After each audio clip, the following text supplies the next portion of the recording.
All right, let's bring in Mosher for today's Football at 4 here on the Sports Bash Live on 97.3 ESPN. As the Eagles win, and, Jeff, they do it in a way that excites people, right? So when you see the way they won yesterday, is it a shift in philosophy? Is it a one-week-only thing, or are they ready to unlock something here? I think they've played this game a couple of times this year, right, where they don't look very good for a half, and then they come out and just drop bombs, whether it's the first half or the second half. I think that this looked a lot like a typical Eagles win, and of course there are, some people are really happy with it, and some people think that there was either meat left on the bone or just some to be desired from it. Well, I guess the way that they threw the ball down the field, they had a lot of big plays. They were able to convert in key spots. I mean, their third down conversion is still a huge problem. But you're right, the first half, it was the same thing, 3 and out, 3 and out, 3 and out. But it was the way that, hey, 4th and 4, you make the throw. Some of the inside, the inside touchdown to Brown, the long throw, obviously, to Devontae Smith. So, I don't know. It felt like there was more cohesion maybe in the pass game.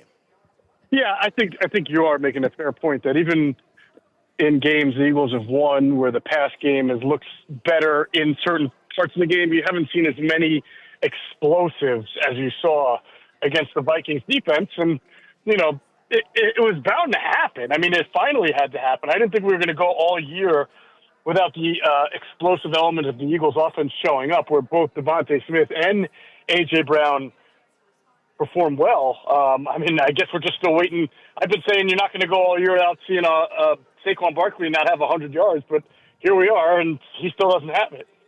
Why is the run game struggling yesterday? Same thing, offensive line, or what? When you watch, he had 18 carries for only 44 yards. I mean, just almost insignificant portion of the part of the game yesterday again. Yeah, and you know what? I got to give credit to the Eagles for trying something different. I wrote this on Philly Voice today. They played about 16 snaps of under center, which you don't really see that a whole lot. Jalen Hurts going under center. And that's the highest they played this year, and I wasn't able to go back. I didn't have the time to really research it, but I imagine that was pretty big amount. That might be their most that they played in a while. And I know that Brett Toth had to play center when Juergens came out, and Toth has struggles snapping the ball when he is in shotgun. So there's part of me thought maybe that's why they played so much under center. But honestly, the first 4 plays of the game, they were under center. And then they threw Fred Johnson out there on 8 of those 16 under center snaps to try to get an extra blocker in the run game and up front. And, the result was Saquon actually only rushed for 22 yards and 12 carries.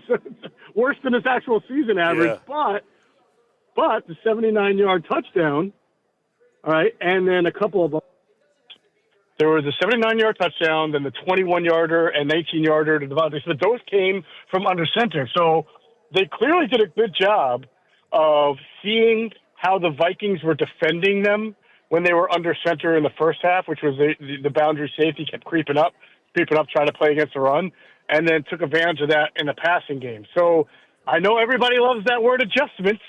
Everybody loves to come down on Kevin Patullo and play calling, but those were good and those were good plays based on what the Vikings had been doing for the formation that the Eagles had been showing. Well, they had a perfect balance yesterday, 23 runs, 23 passes. So it wasn't like at the end of the day, they didn't just say, hey, we're going to just throw the ball all over the yard. I mean, there wasn't a lot of plays in the game. 46 is a low amount of plays to run in the game. But obviously it's some of the throws and some of the passes that they were able to make. And a lot of it came in the second half, which you talked about over at Philly Voices, the fact that they finally got A.J. involved, they got Devontae Smith involved, but this is a lot of, I don't know, did Jalen Hurts just make better reads? Did they call a better game? Why was it able to come alive? Well, I think it's a combination of things, right? I just mentioned some of the schematic things they did differently. The Vikings are going to give you opportunities. They're going to rush 6 a lot. That was their primary defense, rushing 6. So, that's a blitz. So that means if you're under center like that with an extra offensive lineman, you've got more guys to block than they're bringing. So that's helpful. And I think, Jalen Hurts made some really beautiful throws. Obviously, the play action to 79-yarder to Devontae Smith was sort of vintage Jalen Hurts with the beautiful dime downfield in stride. But I thought the touchdown to A.J. Brown, not the first one, the second one, where he put it between two defenders. I think it was a bang eight that they call it. That, to me, was such a beautiful throw because he had to thread some needles. I believe it was between the numbers there. He made a throw before that, I think the 21-yarder to Smith, where he absolutely took a massive hit right as he was unloading the ball. He just made better plays. Yeah, I think that's it. And nothing – that shouldn't be, strange, right? Because how many times last year did we see the offense, pass offense, not really play very well and just kind of do what it needed to do to get by? And then, you play a team like the Steelers – and all of a sudden, Jalen's like, bang, bang, bang. Things are going well, no huddle, all that stuff. So it's sort of a surprise, I guess, for this year, but it's really in the bigger picture. Not a surprise that every once in a while the pass game just clicks in a way that you don't see it happen all the time every week. What is your overall take on the run game's future this season? I mean, is this something that's fixable? Or, we did our unsportsmanlike moment of the day. Chris Canty this morning basically said, look, the Eagles can't, unless they get this run game going, they can't be what they want to be. Is that accurate? Well, I agree with the assessment of this. If the Eagles are not going to be a dominant run game, I think that the playing field between them and, say, the Lions, Bucks, and Rams is a little more even. Whereas last year it was theirs to lose once they got everything going. By the end of the year, the Eagles looked like the dominant team in the NFL and then played like it, well, at least for, the NFC Championship and Super Bowl. But if they can't get an effective run game at all this year, that's really telltale on the offensive line. And if you're telling me that, as you always say, Mike, the offensive line's the MVP. And if the MVP ain't playing like an MVP, then to me it becomes a much more difficult obstacle for this team to win a Super Bowl. Right, and you saw Toth. Obviously that's not ideal. Dickerson not at all. Was back out there yesterday. You're hoping that Dickerson, Mailata. But, you run the ball to the left-hand side behind Mailata and Dickerson. I know the center is involved in that play. But, hey, I'm going to go off tackle with Mailata and Dickerson. I feel like I should have some success there. If I go behind Steen and Johnson, I feel like I should get some success. Is it the way they're trying to run the ball, or is it, nope, this offensive line still out of sync? Yeah, listen, Dickerson's out there, but he's not out there at 100%. I don't think Mailata has played great this year. I don't know if he's battling something in training camp. I think a lot of the reporters who were there, myself, we thought it at times looked like he was grimacing or something. He's never been on the injury report, so I don't know. But he's not been himself. And then you combine that with everybody knows what the Eagles do and who they are and what their run formations look like. And I know that we talk about predictability, but the reality is there are not 500 different kind of runs in the NFL. You can motion some guys, you can shift some guys, but the reality is your run game is your run game. And so you had everybody studying tendencies all off season long. So you have the combination of that, the combination of defenses, seeing, they've played some pretty good defenses. It's been a pretty tough schedule this year.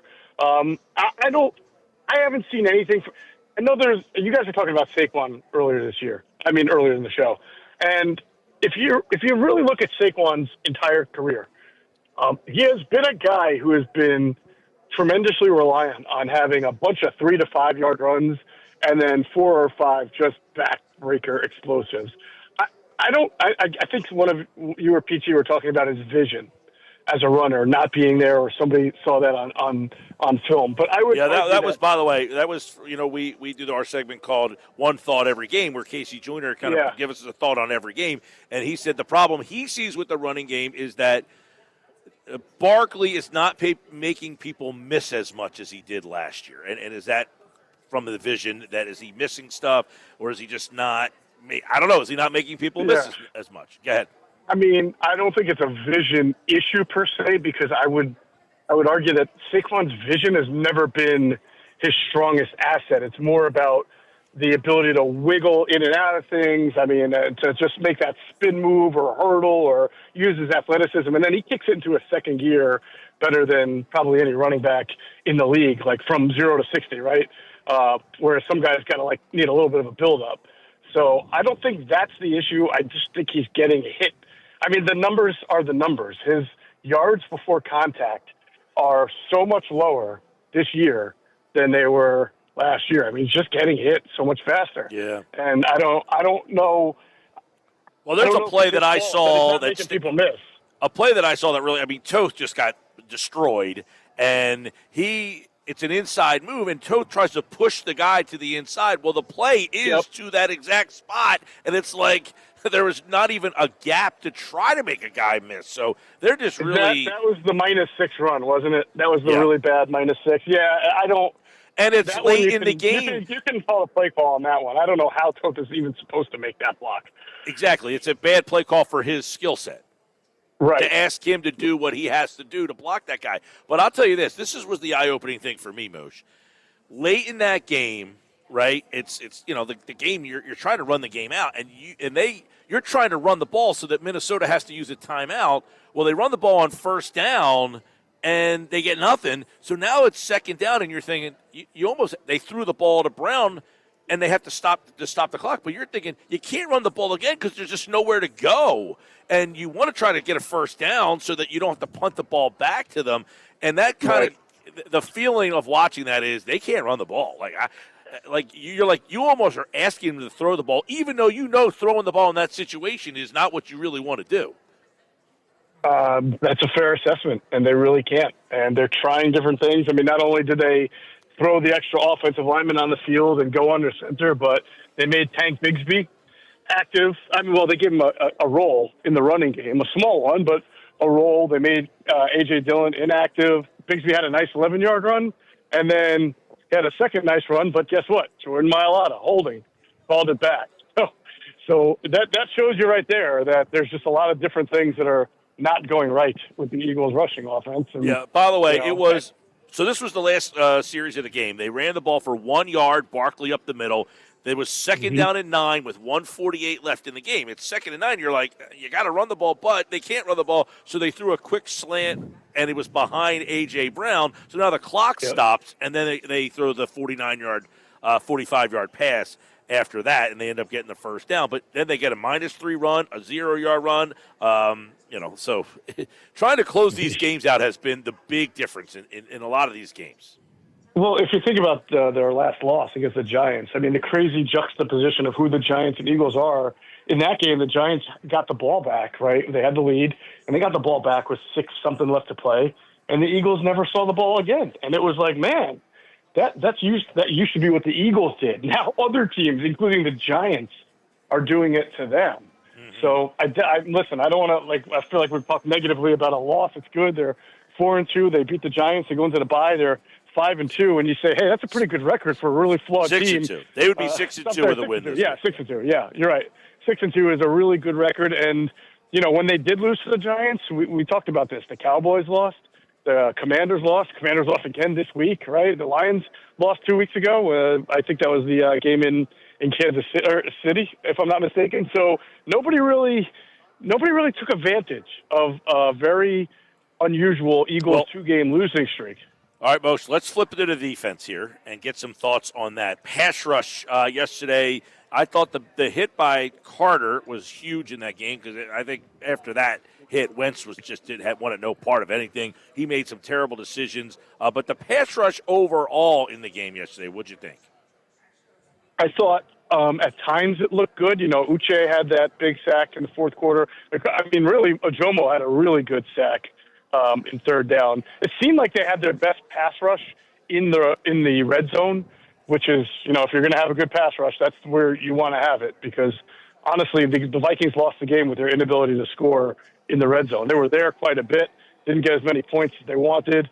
I do think the early hit on Carson Wentz rattled him a little, but not enough to, change how he was playing. The guy was scrambling around the pocket and making, Carson Wentz-type plays after that. I think after the second interception, we all thought, oh, man, this could be one of those games like a couple of years ago against the Commanders where he gets sacked 9 times and he fumbles 3 or 4. That game in the last year with the Eagles against the Cowboys, remember that when he was just awful? But he pulled it together. I mean, he made some really good throws. in that game. Listen, when he was bad, when he was bad, that pass. Yeah, when he was bad, he was really bad, and when he was good, he was like you were like, wow, there's a little bit left in the tank. But the rollout throw, the interception to Makuba was horrendous, awful, just and especially that I think it wasn't like 2nd and 17. Yeah, it's like 2nd. 17. Like what? It was 2nd and long. What play? Yeah, what play were you expecting on 3rd? That's where you're thankful Jalen Hurts, for as much as he might be criticized, he's never. Not only does he not put the ball in harm's way very often or even on 1st or 2nd down, but on that play, they're just going to run it with Barkley up the middle and then punt. At least to see another day. Well, I don't know what Carson was thinking. And that's after he threw the interception that got returned for the touchdown. He then follows it up with it's 2nd and 27 at your own 9. Right. But and that's why are you trying to, on 2nd and 27, you're looking for like the 8 to 10 yard pass so you can cut that distance in half and hopefully give yourself a 3rd and 12 or 13 that you might be able to convert. You're not trying to do that kind of crazy stuff, but that's been the stuff Carson Wentz has done all throughout his career. And has he learned from it? Sometimes yes, sometimes no. But to answer your question, I do think that the pass rush wasn't great and it wasn't vintage Eagles. It was just timely. Right, with Jalen Carter had played a great game. He had some really nice pass rushes, some good quarterback hits, and then the Uche sack and the Jomo sack were very good too. But in total, that 4th quarter was a little nerve-wracking because there were times where Carson just had time to make play and did. Give me your thoughts on Brandon Graham and this whole thing. I mean, at first when you heard it, you're like, this can't be real, right? And then it's been confirmed that, yes, they did reach out to him. I mean, do you see Brandon Graham as a help? Reach out to him is a funny term because the guy's, as I understand it, is basically in the building working out every day. So if reaching out to him means how he went downstairs or he went upstairs, which you can absolutely see. But, look, I mean, I'm a little conflicted on this one, man. Having known BG ever since he was drafted and, developed a rapport with him, I always want the best for him. And I don't want things to happen for nothing can take away the 2 Super Bowls. So even if he just doesn't do anything and comes back and isn't a good player, it's not gonna really matter for his legacy. But, you remember the 3rd time around for Jeremiah Trotter, it wasn't a good situation. He didn't play well. I don't think he got along with the way the coaching was going on, and it just, it came and went, and it never really did anything. Brandon's 37 years old, and he's just had the same triceps repaired twice. So I put nothing past his abilities or who he is, but Father Time is undefeated, right? That's the famous expression. I just don't know what he'll be able to do. I don't think it's a great solution for what the Eagles are missing. It's a good body to have, and he adds to the depth, but if we're really talking about the Eagles being a fearsome 4-man rush again, then they'll probably have to trade for someone if someone's able to be traded for, or hope that Nolan Smith just comes back on a tear. Yeah, that's what I was wondering is, like, even if he's like the Brandon Graham, like last year, though, he did a good job. I mean, he was stout against the run. He sets the edges pretty good. But this team, against the run yesterday, did a pretty good job. They just need pass rush still. Yeah, they do. They do. And, they did do a good job against the run, especially after I thought so. What they were doing. Yeah, I was going to sort of say, hey, look, they didn't have Aaron Jones, and it seems like I know I've heard the argument if there was a different quarterback out there, then maybe the game's different. But I would say, well, who's the quarterback? I mean, listen. If JJ McCarthy's out there, I'm not sure that the Vikings are in a better spot or the Eagles lose. But, I mean, that's the quarterback that the Vikings have. Yeah. What about Dean and Campbell, that dynamic? What do you take away from that?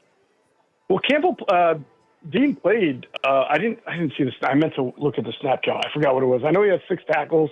He played a little bit because you were able to move Campbell to the edge and put Dean in there because they were thin at edge. And then, of course, Ojulari getting hurt. So I think that created a natural avenue for Nakobe Dean to be able to get in there. And, he had 6 tackles. Like I haven't really watched every single defensive snap. I don't know if anything really stood out by it, but it was good to see him get back on the defense. And certainly now Vic has. He played 31. He played 31 snaps.